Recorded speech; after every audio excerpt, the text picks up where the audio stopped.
Hello students, स्वागत है आप सभी का हमारे एक नए वीडियो के साथ। स्टूडेंट्स, इस वीडियो में हम आप सभी के लिए समाजशास्त्र का वायरल मॉडल पेपर लेकर के आए हैं।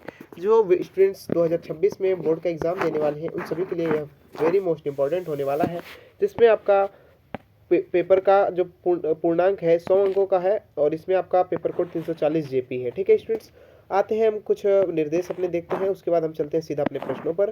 स्टूडेंट्स, आपका निर्देश क्या दिया हुआ है कि नोट क्या है कि प्रारंभ के 15 मिनट परीक्षार्थियों को प्रश्न पत्र पढ़ने के लिए निर्धारित है। फिर आपका निर्देश आता है, निर्देश में आपके क्या लिखे हुए हैं कि सभी प्रश्न अनिवार्य हैं, प्रश्नों के अंक उनके सम्मुख अंकित है। फिर दूसरा आता है कि प्रश्न संख्या 1 से 10 तक बहुविकल्पी, प्रश्न 11 से 20 बहुविकल्पी अति लघु उत्तरीय है जिनका प्रत्येक उत्तर लगभग 25 शब्दों में देना है। प्रश्न संख्या 21 से 26 तक लघु उत्तरीय प्रश्न है जिनका शब्द सीमा 50 शब्द है। ठीक है, 50 शब्दों में आपको लघु उत्तरीय प्रश्नों का उत्तर देना है। फिर आता है प्रश्न संख्या 27 से 29 तक विस्तृत उत्तरीय है जिनका प्रत्येक उत्तर 150 शब्दों में देना है। यह तो आपके निर्देश हो गए। स्टूडेंट्स, अब हम चलते हैं हम अपने सीधा प्रश्नों पर। आपका पहला प्रश्न क्या है? बहुविकल्पीय प्रश्न, जिसमें बहुविकल्पीय प्रश्न में आपको प्रत्येक का उत्तर देने पर 1 अंक मिलते हैं। ठीक है, आपका यहाँ पर कुछ निर्देश दिया हुआ है। क्या है कि प्रत्येक प्रश्न के 4 विकल्प दिए गए हैं जिनमें केवल एक सही है। सही उत्तर चुनकर अपनी उत्तर पुस्तिका में लिखिए। ठीक है, अब आते हैं हम अपने सीधा प्रश्नों पर। आपका प्रश्न क्या है कि प्रभुत्व जाति की अवधारणा किसने दिया है? ठीक है, ऑप्शन क्या है? योगेंद्र सिंह, SC दुबे, MN श्रीनिवास या सोरोकिन। तो यहाँ पर राइट ऑप्शन आपका हो जाएगा सी वाला, MN श्रीनिवास। फिर आपका स्टूडेंट दूसरा प्रश्न क्या है कि बाजार क्या है? बाजार क्या है स्टूडेंट्स? ठीक है, ऑप्शन क्या है? एक संस्था, एक समुदाय, एक समिति या एक समूह। तो बाजार एक क्या है? संस्था है। ठीक है, बाजार एक संस्था है। फिर आता है तीसरा कि पंचायती राज व्यवस्था में कितने स्तर होते हैं? जो पंचायती राज व्यवस्था है इसमें कितने स्तर होते हैं? 3 या 4 या 5 या 6।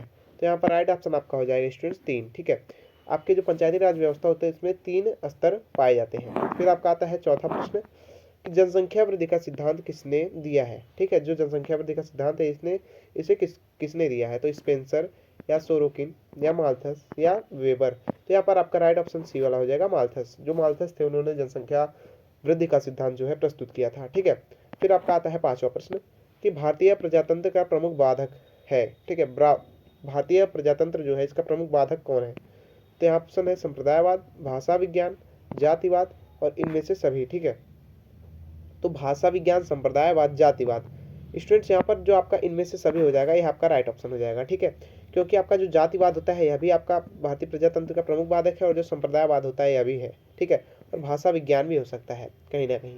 फिर आपका आता है 6वां प्रश्न, निम्नलिखित में से क्या है कि निम्नलिखित में से कौन जनजातीय समाज की प्रमुख विशेषता है? ठीक है, जनजातीय समाज की प्रमुख विशेषता कौन सी है? यहाँ पर ऑप्शन क्या है? विज्ञान, तकनीकी, शिक्षा या सामान्य भाषा। तो आपका तकनीक, शिक्षा, विज्ञान सभी है, लेकिन यह आपका प्रमुख विशेषता पूछे सामान्य भाषा आपका जो है प्रमुख विशेषता पाई जाती है। ये तीनों आपके नहीं है। फिर आपका आता है 7वां प्रश्न कि चंपारण सत्याग्रह का नेतृत्व किसने किया था?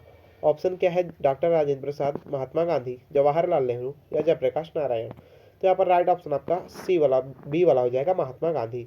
स्टूडेंट्स, अब आपका आता है 8वां प्रश्न कि भारत में हरित क्रांति के जनक कौन है? ठीक है, ऑप्शन क्या है? MS Swaminathan, Abdul Kalam, Manmohan Singh, Norman Borlaug. तो यहाँ पर राइट ऑप्शन आपका फर्स्ट वाला हो जाएगा, MS स्वामीनाथन। फिर आपका स्टूडेंट्स आता है 9वां प्रश्न कि सती प्रथा एक्ट कब पास हुआ? जो सती प्रथा एक्ट था आपका कब पास हुआ? ऑप्शन 1828, 1829, 1830 या 1831। तो यहाँ पर राइट ऑप्शन आपका हो जाएगा फर्स्ट वाला, 1828। और 1828 में एक और चीज़ थी आपकी, क्या है? ब्रह्म समाज जो आपका है, ब्रह्म समाज, इसकी स्थापना की गई। ठीक है, ब्रह्म समाज की स्थापना भी की गई थी 1828 में। किसके द्वारा? तो आपका राजा राम मोहन राय द्वारा। फिर आपका आता है 10वां प्रश्न कि इंडियन विलेज पुस्तक किसने लिखा है? ऑप्शन है SC Dubey, MN Srinivas, Hutton या GS घुरिए। तो यहाँ पर राइट ऑप्शन आपका सी वाला, फर्स्ट वाला हो जाएगा, SC दुबे। फिर आपका स्टूडेंट्स आता है अति लघु उत्तरीय प्रश्न, जिसमें प्रत्येक का उत्तर देने पर आपको 3 अंक मिलते हैं, जैसा कि आप सभी यहाँ पर अपने स्क्रीन पर देख सकते हैं 3 अंक।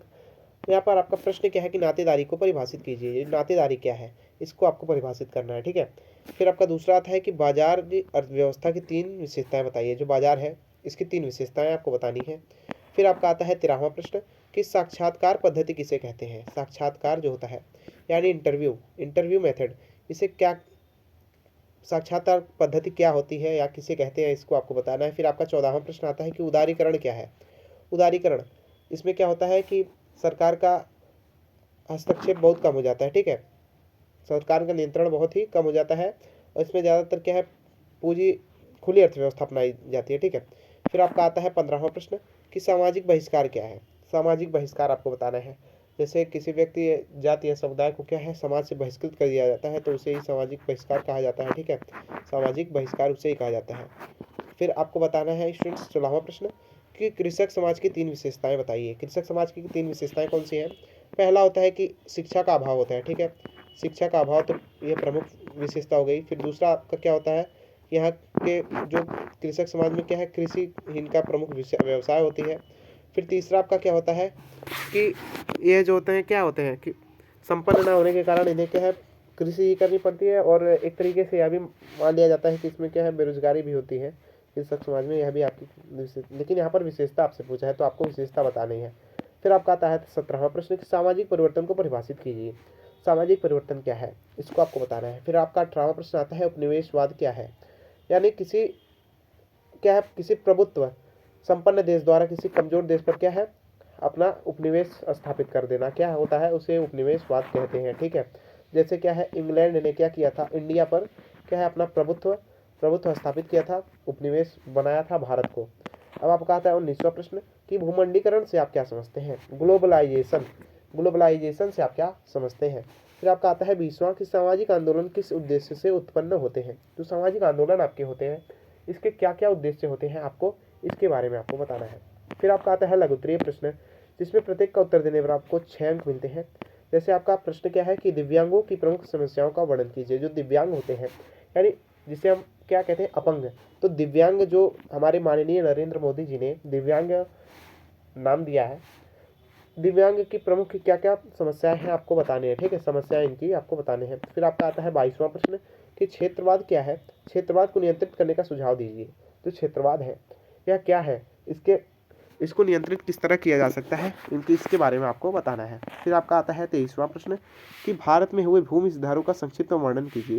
जो भारत में भूमि सुधार हुए थे, जैसे इसमें प्रमुख आपके विनोबा भावे जी थे, ठीक है, इसमें आपका भूमि सुधारों के बारे में क्या संक्षिप्त में आपको वर्णन करना है, ठीक है। फिर आपका आता है 24वां प्रश्न कि पर्यावरणीय आंदोलन से आप क्या समझते हैं, चर्चा कीजिए। पर्यावरणीय आंदोलन, जो पर्यावरण के लिए जो आंदोलन चलाए जाते हैं, इससे आप क्या समझते हैं, इसके बारे में आपको बताना है। फिर आपका आता है 25वां कि जनसंचार माध्यम से आप क्या समझते हैं, इसके विभिन्न प्रकारों की चर्चा कीजिए। जो जनसंचार माध्यम है इससे आप क्या समझते हैं, ठीक है, फिर इनके विभिन्न प्रकार भी आपको बताने हैं। फिर आपका आता है 26वां प्रश्न कि माल्थस के जनसंख्या सिद्धांत का वर्णन कीजिए। स्टूडेंट्स यह आपका वेरी मोस्ट इंपॉर्टेंट है, ठीक है, वेरी मोस्ट इंपॉर्टेंट है, इसे आप जरूर तैयार करिएगा। ये आपके सभी सीटों में क्या है, सभी सीटों में यह प्रश्न पूछा जाता है। अब आपका आता है विस्तृत उत्तरीय प्रश्न, जिसमें प्रत्येक का उत्तर देने पर आपको 8 अंक मिलते हैं, ठीक है। जैसे आपका प्रश्न क्या है, औद्योगिक क्रांति से आप क्या समझते हैं, इसके सामाजिक परिणामों की व्याख्या विवेचना कीजिए। औद्योगिक क्रांति क्या है। फिर अथवा करके एक और प्रश्न है कि भारतीय लोकतंत्र में दबाव समूह की भूमिका का मूल्यांकन कीजिए। जो भारतीय लोकतंत्र है इसमें दबाव समूह की क्या भूमिका है, इसका आपको मूल्यांकन करना है, ठीक है, मूल्यांकन।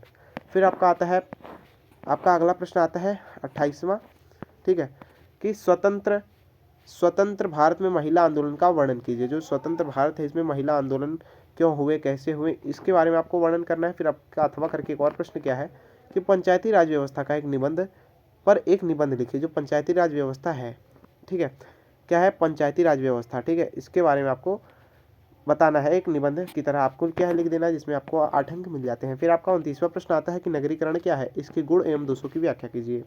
फिर आपका अथवा करके प्रश्न है कि संविधान सामाजिक परिवर्तन के एक नियंत्र के रूप में प्रयुक्त होता है, इस कथन की व्याख्या कीजिए। स्टूडेंट्स यह सभी प्रश्न आपके वेरी मोस्ट इंपॉर्टेंट है। फिर इन सभी प्रश्नों को आपको हल करना है और आपके देखना है कि कितने स्कोर आपके बन पाते हैं, इसी हिसाब से क्या है आपको प्रश्नों के उत्तर देना है। तो मिलते हैं एक नए वीडियो के साथ, तब तक के लिए जय हिंद, जय भारत।